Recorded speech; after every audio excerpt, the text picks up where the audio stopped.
Hello दोस्तों, मैं नितिन शर्मा। आपका स्वागत है निर्मल कोचिंग क्लासेस में। हमने पिछली वीडियो में केमिकल रिएक्शंस के बारे में जाना था। यदि आपने भी पहला वीडियो नहीं देखा है तो मैं रिकमेंड करूँगा कि डिस्क्रिप्शन में दिए गए लिंक पर पहले हमारा वीडियो देखें, जिससे आपको पता चल सके केमिकल रिएक्शंस होती हैं।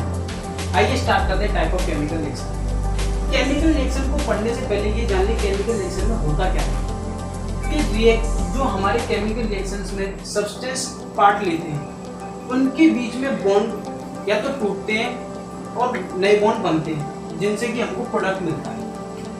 पहला टाइप ऑफ केमिकल रिएक्शन पहली रिएक्शन है कॉम्बिनेशन रिएक्शन। कॉम्बिनेशन रिएक्शन होती क्या है? वो रिएक्शन जिसमें दो या दो से ज्यादा रिएक्टेंट स्पीसीज, मैंने मान ली दो या दो से ज्यादा रिएक्टेंट स्पीसीज रिएक्ट कर कंबाइन होकर एक सिंगल प्रोडक्ट बनाती हैं, वो हमारी कॉम्बिनेशन रिएक्शंस कही जाती है। एग्जांपल लेते हैं, जैसे मैंने एक एग्जांपल लिया बर्निंग ऑफ कोल। मैंने कार्बन को एयर की प्रेजेंस में बर्न किया तो मेरे को CO2 मिला, यानी कि दो रिएक्टेंट स्पीसीज रिएक्ट होकर कंबाइन होकर एक सिंगल प्रोडक्ट बना रही है, तो ये कॉम्बिनेशन रिएक्शन है। First example. Second example, formation of water. मैंने हाइड्रोजन के दो मॉलिक्यूल लिए और ऑक्सीजन का एक मॉलिक्यूल रिएक्ट कर बनाता है वाटर के दो मॉलिक्यूल, यानी कि यहाँ भी दो रिएक्टेंट स्पीसीज मिलकर एक सिंगल प्रोडक्ट बनाती है, तो ये भी combination reaction. Next example, calcium oxide. Calcium oxide को जब मैंने वाटर के साथ रिएक्ट किया तो मेरे को कैल्शियम हाइड्रोक्साइड मिला, CaOH का होल, और इसमें कुछ हीट रिलीज हुई। यानी कि एक बीकर में मैंने वाटर लिया और कैल्शियम हाइड्रोक्साइड CO लिया। जब मैंने थोड़ी देर बाद बीकर को टच किया तो जब मैंने बीकर को टच किया तो हॉटनेस महसूस हुई, यानी कि यहाँ पर हीट रिलीज हुई। ऐसी रिएक्शंस जिनमें हीट रिलीज हो उनको एक्सोथर्मिक रिएक्शंस कहते हैं। ऐसी रिएक्शन जिनमें हीट रिलीज हो उनको एक्सोथर्मिक रिएक्शंस कहते हैं। कुछ एग्जांपल लेते हैं। Burning of natural gas CH4। जब मैंने इसको ऑक्सीजन के साथ ऑक्सीजन में बर्न किया तो मेरे को कार्बन डाइऑक्साइड CO2 और H2 burning of natural gas, यानी कि जब मैंने नेचुरल गैस को ऑक्सीजन में बर्न किया तो मेरे को कार्बन डाइऑक्साइड और वाटर मिला और कुछ हीट रिलीज हुई। बात करते हैं रेस्पिरेशन प्रोसेस जो होती है, वो भी एक एक्सोथर्मिक प्रोसेस होती है। रेस्पिरेशन प्रोसेस में होता क्या है कि जो भी हम खाना खाते हैं हमको एनर्जी मिलती है।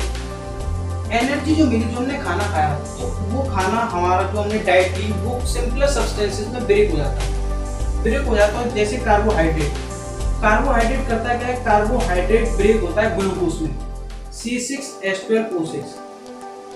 जब ग्लूकोज हमारा ऑक्सीजन के साथ रिएक्ट करता है ग्लूकोज, तो हमारी सेल्स में एनर्जी प्रोवाइड होती है, एनर्जी मिलती है, यानी कि 6CO2 + 6H2 प्लस एनर्जी, यानी कि ग्लूकोज हमको एनर्जी प्रोवाइड कराता है। ये भी एक एक्सोथर्मिक प्रोसेस है। Next reaction is decomposition reaction. Decomposition reaction होती क्या है? जब एक रिएक्टेंट स्पीसीज दो या दो से ज्यादा प्रोडक्ट में टूट जाती है, ऐसी रिएक्शंस डिकम्पोजिशन रिएक्शंस कही जाती है। Example number 1, iron sulphate FeSO4। Iron sulphate को जब हमने हीट किया तो हमको ferric oxide Fe2O3, SO2 and SO3 both are gases। ये हमको गैसेस मिली। जब हमने आयरन सल्फेट को हीट किया तो फेरिक ऑक्साइड और ये दोनों गैसेज बने, यानी कि एक रिएक्टेंट स्पीशीज दो या दो से ज्यादा प्रोडक्ट में टूटी, यानी ये decomposition reaction. Second example, calcium carbonate CaCO3 को मैंने हीट किया तो मेरे को कैल्शियम ऑक्साइड CaO और CO2 गैस मिली, यानी कि एक रिएक्टेंट स्पीशीज दो प्रोडक्ट में टूटी, तो ये भी decomposition reaction. Next example, lead nitrate PbNO3 का होल ट्वाइस। जब हमने लेड नाइट्रेट को हीट किया तो lead oxide PbO, nitrogen dioxide 4NO2 और O2 गैस मिली, यानी कि एक रिएक्टेंट स्पीशीज दो या दो से ज्यादा प्रोडक्ट में टूटी। यहाँ पर जो NO2 मिला, NO2 के जो ब्राउन फ्यूम्स निकलने लगे हैं, इस रिएक्शन में NO2 के ब्राउन फ्यूम्स निकलते हैं। Next example, silver chloride AgCl2।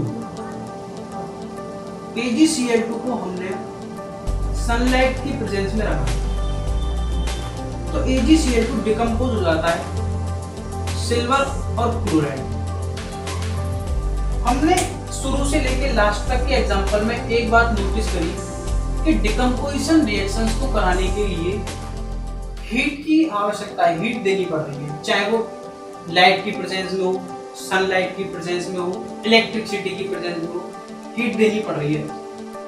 हम जानते हैं डिकम्पोजिशन रिएक्शन वो होती है जिनमें एक रिएक्टेंट स्पीशीज टूटकर दो या दो से ज्यादा प्रोडक्ट बनाती है, यानी इस रिएक्टेंट स्पीशीज को तोड़ने के लिए मुझे हीट देनी पड़ेगी। हीट देने से हुआ क्या, इनके बीच में जो बॉन्ड थे वो बॉन्ड टूटे और नया प्रोडक्ट बना। वो बॉन्ड टूटेगा जब इसने हीट एब्जॉर्ब की, यानी कि ऐसी रिएक्शंस जिनमें हीट एब्जॉर्ब होती है, ऐसी रिएक्शन जिनमें हीट एब्जॉर्ब होती है, उन रिएक्शंस को एंडोथर्मिक रिएक्शंस कहते हैं। ऐसी रिएक्शन जिनमें हीट एब्जॉर्ब हो वो एंडोथर्मिक रिएक्शंस कहते हैं। हमारी नेक्स्ट टाइप ऑफ रिएक्शन है डिस्प्लेसमेंट रिएक्शन। डिस्प्लेसमेंट रिएक्शन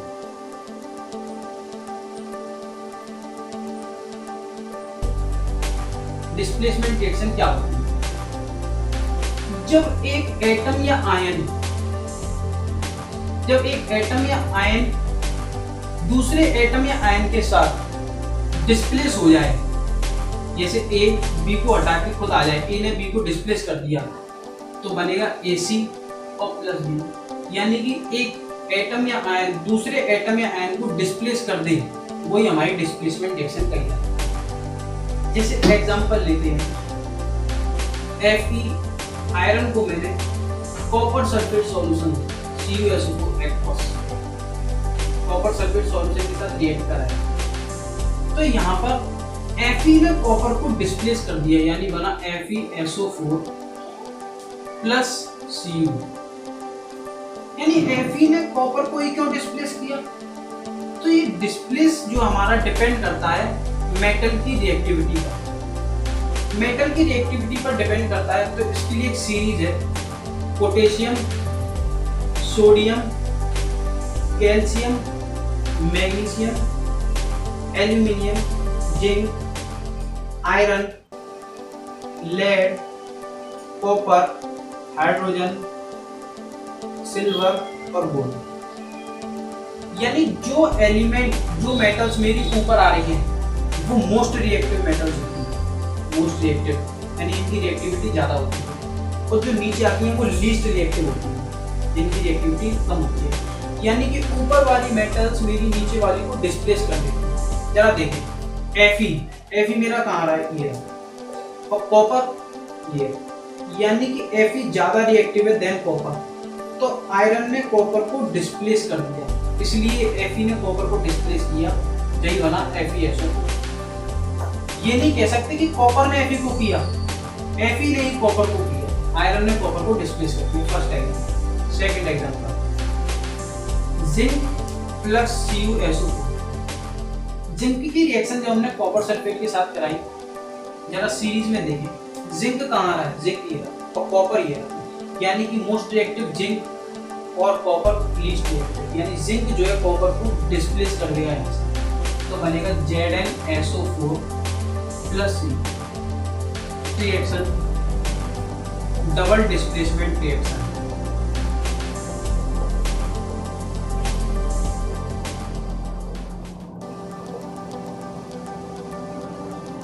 पहले ये जानेंगे डिस्प्लेसमेंट और डबल डिस्प्लेसमेंट में डिफरेंस क्या है।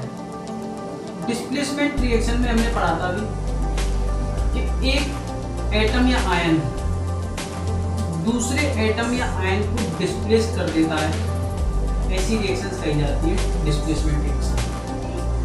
बट डबल डिस्प्लेसमेंट में क्या होता है, एक सब्सटेंस के एटम या आयन दूसरे सब्सटेंस के एटम या आयन के साथ इंटरचेंज होता है, जैसे ए जो है सी के साथ और बी जो है डी के साथ, ऐसी रिएक्शंस कही जाती हैं double displacement reaction. Example Na2SO4 sodium sulphate के साथ मैंने बेरियम क्लोराइड BaCl2 को रिएक्ट कराया, तो BaSO4 के साथ चेंज हो गया और NaCl2 यानी कि Na जो है Ca के साथ इंटरचेंज हो गया और BaSO4 हो गया, यानी कि यहाँ पे जो BaSO4 मिला वो मेरे को व्हाइट PPT मिली। व्हाइट PPT क्या होता है, ऐसे कण, ऐसे छोटे कण जो इनसॉल्युबल हो, जो घुलते ना हो, यानी कि BaSO4 के मेरे को व्हाइट PPT मिलेंगे। नेक्स्ट है हमारा ऑक्सीडेशन एंड रिडक्शन। पहले बात करेंगे ऑक्सीडेशन क्या होता है, वो प्रोसेस जिसमें एडिशन हो ऑक्सीजन का, यानी कि जहां पर ऑक्सीजन गेन की जा रही हो, या यहां पर जहां पर रिमूवल हो हाइड्रोजन का, यानी जहां पर हाइड्रोजन लूज की जा रही हो, ऐसी प्रोसेस कही जाती है ऑक्सीडेशन प्रोसेस। जैसे एग्जांपल लिया, कॉपर को मैंने एयर की प्रेजेंस में हीट किया, कॉपर को मैंने एयर की प्रेजेंस में हीट किया तो मेरे को कॉपर ऑक्साइड मिला।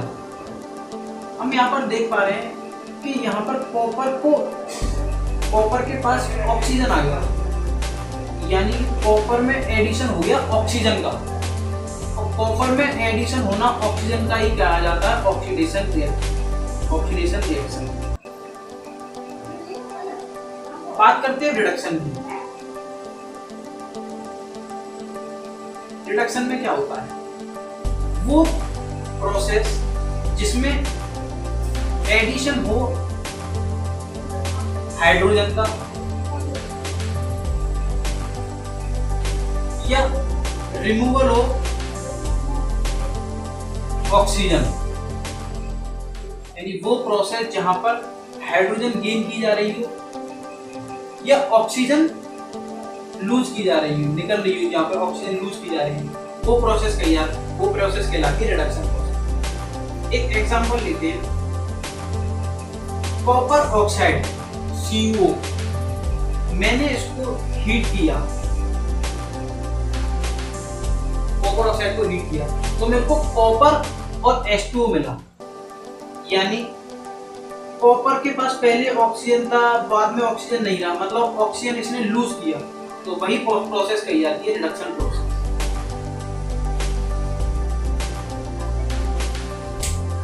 ऐसी रिएक्शंस जहां पर next redox reaction,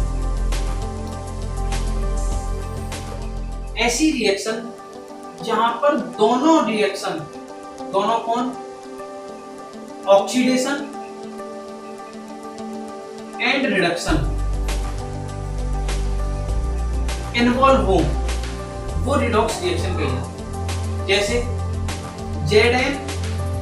ZnO plus C, तो मेरे को मिलेगा Zn प्लस CO। पहले कार्बन था, बाद में कार्बन CO बन गया, यहाँ पर एडिशन हुआ ऑक्सीजन का, यानी एडिशन ऑक्सीजन का होना वो कहलाया जाता है ऑक्सीडेशन। पहले जिंक के पास ऑक्सीजन था, बाद में जिंक से ऑक्सीजन हट गया यानी रिमूव हो गया, वो प्रोसेस कही जाती है रिडक्शन। और ऐसी रिएक्शन जहां पे दोनों प्रोसेस इन्वॉल्व हो वो कही जाती है रिडॉक्स रिएक्शन। आज का हमारा type of chemical reaction. Next video में जानेंगे हम केमिकल रिएक्शन को कैसे बैलेंस किया जाए। Thank you.